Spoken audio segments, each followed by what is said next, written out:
It's still streaming for some reason. Then I have time to go like this. Can you sip coffee while you're doing this? Okay, I think it's saying that we're live. I don't know. Yep, we're live. Okay. Hello, everybody. This is Jen Green with Property House. I'm joined by Kristen Christie of Lake Title. She is going to be talking to us today about what is happening at title companies and real estate transactions. First, what I wanted to do is just say what Property House does. We are able to help folks in any kind of situation who are looking to sell their homes quickly, who are struggling to make their payments, if they're in pre-foreclosure, reach a divorce situation, bankruptcy, probate, inheriting homes, whatever it is, we're able to offer you a few different options to purchase your house and always make sure that it's fulfilling your needs.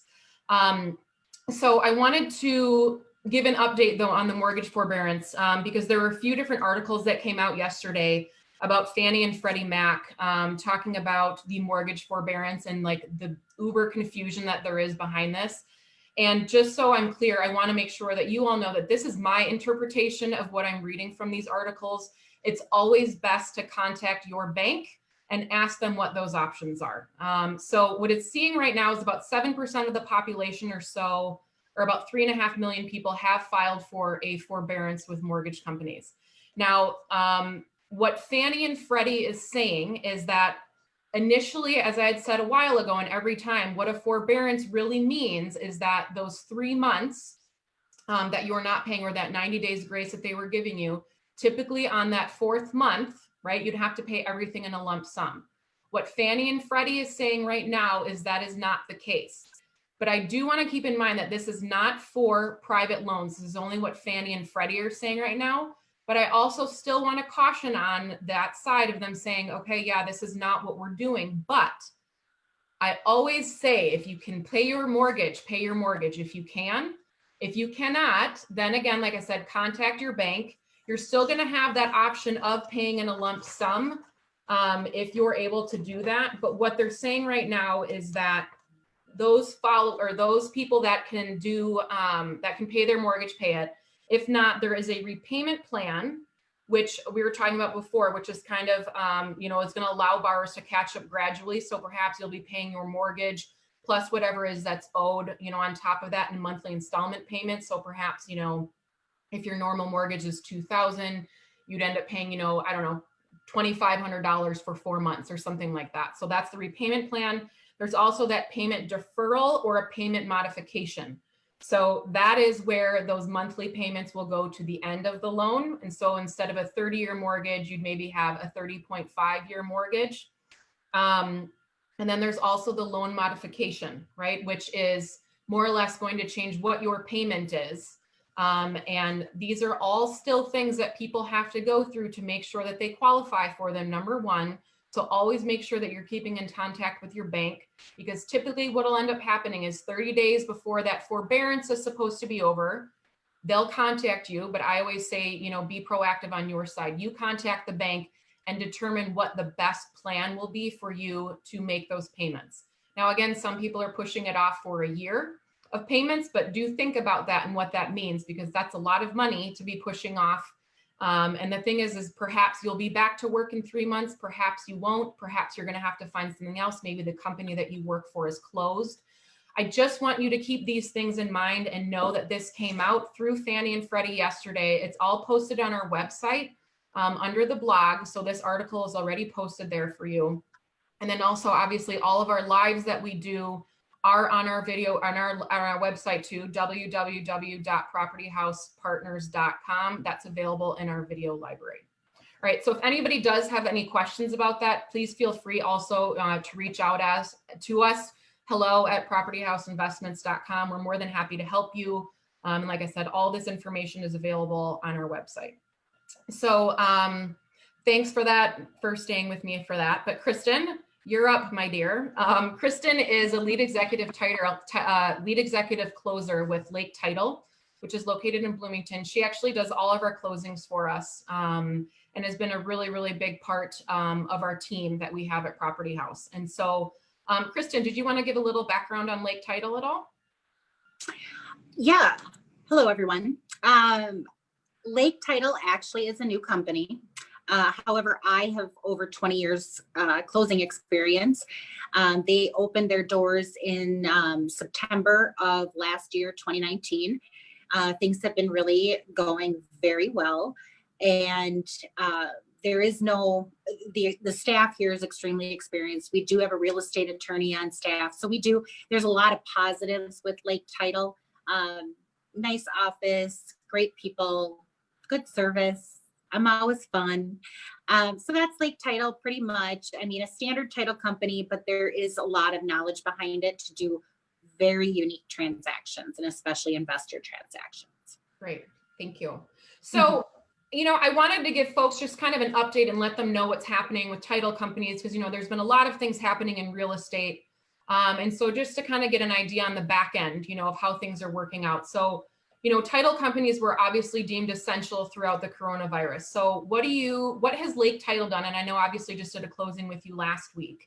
But what has Lake Title done to accommodate those folks that, do need to come in to, either to, close on a property?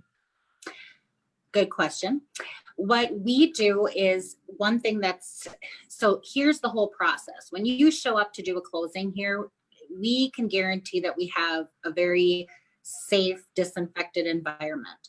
So that means before any closing comes in, everything in the closing room is completely disinfected, even the rims of the chairs, anything that you might grab, even to lift or put your chair down on that little lever, everything is completely sanitized.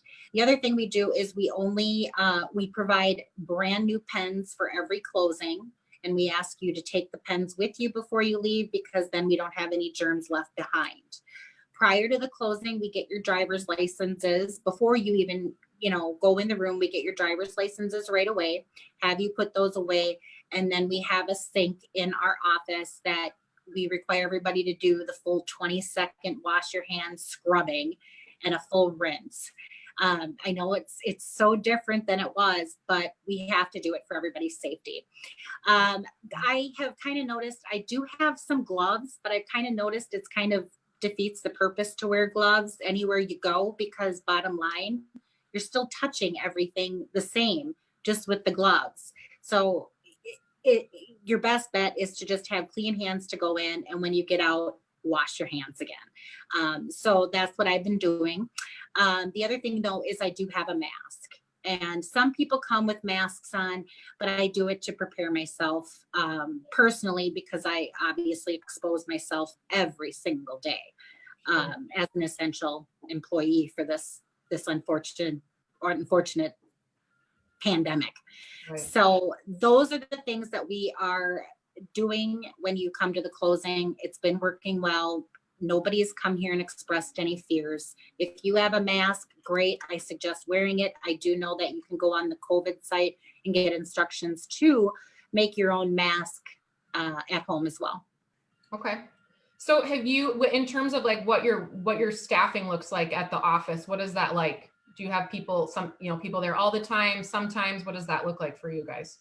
Well, the whole thing is I was like, I'm going to work from home as much as possible. It hasn't worked for me that way because of the closing volume, especially from what happened, what we had in process before is still happening. So I'm pretty much in the office most of the time. I try to work from home when I can, but it's not always easy. Support staff has actually been, for the most part, working from home, but then on days that we are busier, they do come in to aid and assist on those days. They're fully functioning at home. We've all been set up with laptops. We all have phones that ring to our cell phones. So out of the office, everybody's still getting it. We can even transfer calls. So all the being able to handle business is going just like normal. They equipped me with all the stuff, scanner, printer, and everything at home, so I can still fully 100% function as a closer. Yes. So I would just say we try to work from home as much as possible, and then we could try to come into the office as much as possible. it's kind of affected closing locations a little bit because it's for everybody's safety. So normally we would have multiple locations that we can close at, but in order to guarantee everybody's safety, for the most part, we're having them come into our Bloomington location. And that's a simple inconvenience. There's no traffic right now. Right. Simple inconvenience just because it matters for everybody's health involved in the transaction. I haven't had anybody complain about that at all. That's great. So you'd mentioned just a little bit ago that, things are kind of moving along as usual in terms of the closing. Would you say that you've seen, a rise in closings, not as many, about the same? How's it kind of been for you the last, 5 or 6 weeks or so with the spring market especially? Okay, so if that's kind of a multi-part answer, okay? So yeah, take it one at a time. Yeah, so the first part of that is the volume that we had through April, okay, and continuing through. I will say it's kind of a slower month end this week for me, which is crazy. Okay. But you got to think that the ones that were closing in April, they were kind of in process through February, March, and things like that. Some of them did drop. We did lose some closings. People got furloughed, lost their jobs, whatever. Mm-hmm. So I do know that between loan officers and other contacts and agents, those things did happen, as well as we had to cancel orders. So there is that bummer factor, right? Now, with that being said, we had like a time in the middle, like I would say the middle of this month, where we were like, man, we're used to getting X amount of orders per day. Right. And then it was like, you had days with no orders, and things like that. So we were all kind of on high alert with that, and we're watching it extremely closely. Mm-hmm. And as far as late title, everybody, because one of the fears is maybe, oh, they're newer. No, we're fine. We just had an updated email in a meeting that things are fine. We're not looking like, oh my goodness, we're not going to have our doors open, right? Right. Now, in the last week, starting last week, the orders started to pick up again. I know that Fannie and Freddie had stopped doing certain things for a period of time too. Some lenders have even stopped doing any transactions. Some lenders have lost down payment assistance programs. All sorts of things are affecting lenders, which is it's every position involved in this industry that it's making it varied. So we have a lot of hope that there's things coming in because the orders picked up, but unfortunately this is going up and down and up and down. We don't know what the ramifications of anything with the economy completely yet. We're keeping our head up high. So, this is an ever-changing thing. We're all totally dealing with the unknown right now. Right. So that's as best as I can. And yeah. On the flip side, with all these things, there might be a lot of opportunity for investors, because investor business has really slowed down right now, obviously, sure. Because people are at home, this, that, people don't know what they're going to happen. But with these forbearances, or with other people that might not be able to get a job, or we don't know. Right. And not to mention the investors with properties that they have as rental properties. The other thing is these renters are probably going to be struggling making their rent payments. So Absolutely. Some of those investors will be like, I got to get rid of this property.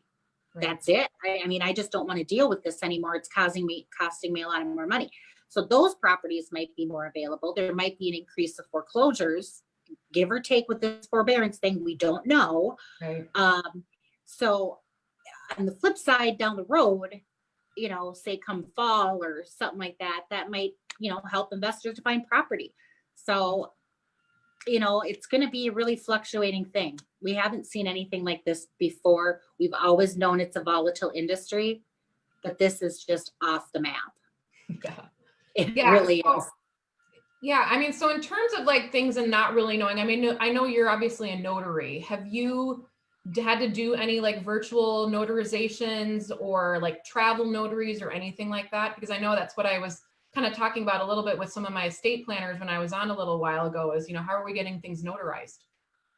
There is, so right now we're pretty much functioning at the office to do any of that. And if I had to drive to somebody to get something notarized, so be it. We just keep, and by the way, we do keep our 6 feet distance, the social distancing requirements. Of course. With that said, there is a process to start the electronic signing between getting the software and being approved through that. And we're already starting to file things with the state to make that happen. We all knew eventually we were going to get to this point. No, we thought this was like years down the road. My fear, unfortunately, and maybe this is great for investors, but my fear too in this industry is the passion of my job is meeting people and building relationships. And I do have a fear that this is really going to step up and ramp up title companies being like factories, sitting in an office and just doing all these virtual closings. And I think that's going to close down a lot of title companies if this is the new way. Right. Because you're just going to have these larger ones in the hubs and we're all just going to be sitting in a cubicle. And that really takes away from the relationship building and all that kind of stuff because you really get to know each other. So, you know, we're in the process of implementing things like that. It's most places don't have that implemented yet for that, but you sign up with companies and you do all that and we're in process to making that happen. Okay. So in terms of, other kind of accommodations here, I mean, you obviously have to, put all of the information into the city to do a deed transfer and things like that. Have you seen any kind of slowdown in terms of, deeds being transferred or any of that paperwork taking longer than usual? Yes and no. Every county is different. Right now, just know that Anoka County is a disaster because not just to mention COVID, seriously, it can take like a month and a half to 2 months to get your documents recorded. Wow. And that's because they were updating their systems. Property taxes didn't even go out until like almost the second week of April. I mean, they are way behind. Right. As far as the other company or, ones, just know that we file electronically. They are working from home. There is some slowdown with that. Because of the adjustment, working from home, all that kind of stuff, glitches, whatever have you. But it's pretty timely. It's not extreme, and it's definitely not like Anoka. So things are operating. Counties are just closed to the public, but we just have to mail, drop box, do things online, all that kind of stuff in the interim. Okay. So what do you think has really kind of been the biggest impact that you've seen at the title company, amid this pandemic? What do you think has been affected the most? Well, the two things, the unknown and the fear for everybody and hoping that this all sustains, which causes a lot of stress with everybody. The fact that it has at least doubled our workload as closers. So be nice to your closers because right now we're scrambled. We're all like crying for help. And the reason is because now sellers and buyers cannot do joint closings together. Right. And, do you still see me? Okay. Sorry, my phone just had something. Sellers and buyers cannot be in the same room. A lot of agents don't come. We're just trying to eliminate as many people at the closings as possible. What that means is we have to do, like 2 closings, the actual closing, the pre-signing and doing all that, as well as doing the actual closing. So the burden and everybody coming back saying, I need all this stuff ahead of time when you're trying to process what you have for that day. I will say it's really killing us as far as keeping our sanity and not tiring us out. I mean, that is really the biggest impact where you want to cry and just say, I want this over. Not to mention you're stuck in your house, so the personal and business effect is quite substantial, especially emotionally, stress, all that stuff. But we're working with all companies more as a team than we ever have. Absolutely. All in the same boat. We talk about it often. That's, as far as how that impacts us, that's really what's impacting us the most. Sure, that makes sense. And I'm sick of cleaning. Yeah, it's a lot of cleaning. I know my hands not look very nice, do they? Yeah. Right. Yes. Well, thank you. Any last final words? Those were kind of the questions that I had for you and what I wanted folks to know about. Do you have any, last minute tips or anything like that for homeowners or people that are hoping to close on homes? I don't know if I have tips right now as with what we're going through, but the one thing that I can say, are you okay with me giving my cell number? Okay. So I'll give my office and myself. If you have any questions or wanted me to elaborate on anything, please feel free to reach out to me. I love working with investors. My work number is 612-424-3444. And you can also call me on my cell, 612-998-4018. Perfect. Yeah. Well, thank you, Kristen. And thanks to everybody who watched us. Again, like I always say, this information will always be available on our website. As soon as we're done with this, our IT ends up, it uploads it to our website. You can see it on the video library. And then also that article I was talking about the updates on the forbearances from Freddie and Fannie, that's also available on our blog. And if any of you folks have any questions or comments or need help or just want some advice and help you navigate through all of this in terms of, you know, your real estate or selling your home or purchasing a home, please feel free to reach out to us. The best email address is hello@propertyhouseinvestments.com. House is spelled H-A-U-S, or you can always check us out on our website at www.propertyhousepartners.com. I'm going to be back on Thursday. Last Thursday, I was supposed to be on with Ryan Zabrock, one of my general contractors that we do work with. He is now going to be joining me on Thursday for sure this time, 2 o'clock. Stay tuned to let you know what's going on with construction amid all of the pandemic and let you know how those things are working. So we look forward to seeing you guys then. And we'll see you on Thursday. Thanks so much. Bye-bye. Thank you. Bye.